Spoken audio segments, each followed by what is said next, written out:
आदाब, मेरा नाम डॉक्टर सुवर्चला है। मैं जीवा फर्टिलिटी सेंटर्स में साइंटिफिक डायरेक्टर हूँ। आज मैं कुछ कॉमन इंडियन फूड आइटम्स के बारे में बताऊंगी। ये हमारे किचन में हमेशा अवेलेबल होते हैं, लेकिन इनका असर आपके गर्भ के लाइनिंग पे बहुत अच्छा होता है। अगर आप ये अपने डाइट में इंक्लूड करेंगे और इनके गुण के बारे में जानेंगे तो प्रेगनेंसी के दौरान अगर आप या प्रेगनेंसी कोशिश कर रहे हैं आप और उस दौरान अगर आप ये अपने डाइट में इंक्लूड करेंगे तो आपके चांसेस बहुत अच्छे रहेंगे। सबसे पहला है हल्दी। हल्दी हम ऑफ कोर्स इंडियन फूड्स में हमेशा होता है, जब हम घर में खाना बनाते हैं हल्दी अवश्य डालते हैं, लेकिन हल्दी के गुण जानिए। हल्दी में करक्यूमिन नामक एक बहुत पौष्टिक आहार होता है। इसकी वजह से जनरली आपका बॉडी एंटी बैक्टीरियल क्षमता रखता है, बैक्टीरिया से लड़ने की क्षमता रखता है। एंटी इन्फ्लेमेटरी यानी कि सूजन कम करता है हल्दी, इसलिए जब चोट लगती है तो एंटी इन्फ्लेमेटरी की तरह हल्दी लगाया जाता है और उसका हीलिंग पावर बहुत अच्छा आता है। तो बॉडी में अगर कहीं इन्फेक्शन हो और इस इन्फेक्शन की वजह से कहीं भी डैमेज हो रहा हो तो हल्दी बहुत अच्छा काम करता है। उसी तरह से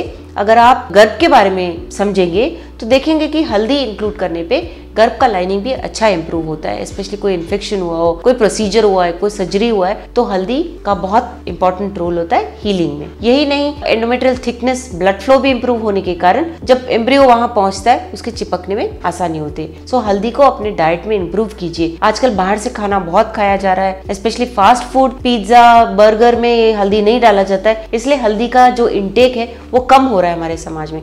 इसलिए हल्दी को अवश्य कंज्यूम करिए घर पे खाना बनाकर। दूसरा है स्वीट पोटैटो, रतालू जिसे कहते हैं। इसे आप उबाल के खा सकते हैं, गुड़ डाल के खा सकते हैं, उसे आप बहुत तरह के रेसिपीज हैं जिसे आप कंज्यूम कर सकते हैं। इसे अवश्य कंज्यूम कीजिए क्योंकि इसमें विटामिन ए नामक बहुत पौष्टिक आहार होता है। ये आपके एंडोमेट्रियल थिकनेस को बढ़ाने में मदद करता है। सो स्वीट पोटैटो यानी रतालू अवश्य इंक्लूड कीजिए। अगला है पालक। पालक जिसे हम स्पिनच भी कहते हैं इंग्लिश में, ये एंडोमेट्रियल थिकनेस को इंप्रूव करता है, उसके टिश्यू को बढ़ाते हुए। आयरन कंटेंट है उसमें, सो आयरन तो हर बॉडी पार्ट के लिए आवश्यक है, इसलिए स्पिनच को, पालक को अपने आहार में हर रोज थोड़ी मात्रा में सही उसे इंक्लूड कीजिए। इसमें फोलेट भी होता है जो बच्चे के ग्रोथ के लिए, जो न्यूरल ट्यूब डैमेजेस जिसे कहते हैं वो नहीं होने का कारण फोलेट ही होता है। तो फोलेट भी होता है पालक में, इसे अवश्य इंक्लूड कीजिए। आप सब्जी बना सकते हो, स्मूदी बना सकते हो, उसे किसी भी तरह अगर आप पालक को कंज्यूम करेंगे, उसका सेवन करेंगे, आपका एंडोमेट्रियल लाइनिंग भी इंप्रूव होगा। इसके बाद आता है फिग्स जिसे हम अंजीर कहते हैं। ये भी बहुत कॉमनली अवेलेबल है। अंजीर में, फिग्स में कैल्शियम की मात्रा बहुत ज्यादा होती है, जिससे आपके बोन्स या हड्डियां मजबूत तो होते ही है, पर आयरन कंटेंट भी बढ़ता है। सो अब्जॉर्प्शन बढ़ता है उससे, इसलिए आपको अंजीर भी खाना चाहिए। इसमें विटामिन के भी होता है जिससे ओवरऑल हेल्थ भी इंप्रूव होता है। एंडोमेट्रियल लाइनिंग भी विटामिन के की वजह से इंप्रूव होता है। इसे अवश्य इंक्लूड कीजिए। आप अपने स्मूदी में, सैलेड में डालिए। स्वीट कुछ आप घर में बना के खा रहे हो तो उसमें भी इंक्लूड कीजिए, जिससे फिग्स या अंजीर आप कंज्यूम कर पाएं। अगला है डेट्स यानी खजूर। ये भी बहुत कॉमनली अवेलेबल है, इंडियन फूड है। डेट्स में आयरन की मात्रा बहुत ज्यादा होती है, इसलिए जिनमें आयरन डेफिशिएंसी होता है उनको डेट्स या खजूर अवश्य खाने के लिए कहा जाता है। डेट्स खाने की वजह से आपके हार्मोनल इम्बैलेंस ठीक होने के भी चांसेस बहुत ज्यादा होते हैं और इसके कारण आपका एंडोमेट्रियल थिकनेस भी बढ़ेगा, सक्सेस रेट ज्यादा होने के चांसेस होते हैं। इसीलिए खजूर को भी अपने डाइट में अवश्य इंक्लूड कीजिए। अगेन सैलेड्स में, दूध में, स्मूदी बना के पीजिए। किसी ना किसी तरह 3 या 4 खजूर रोज खाने की कोशिश कीजिए। उसके बाद है घी। घी के बारे में बहुत गलत अफवाह फैली है कि घी अच्छा नहीं है।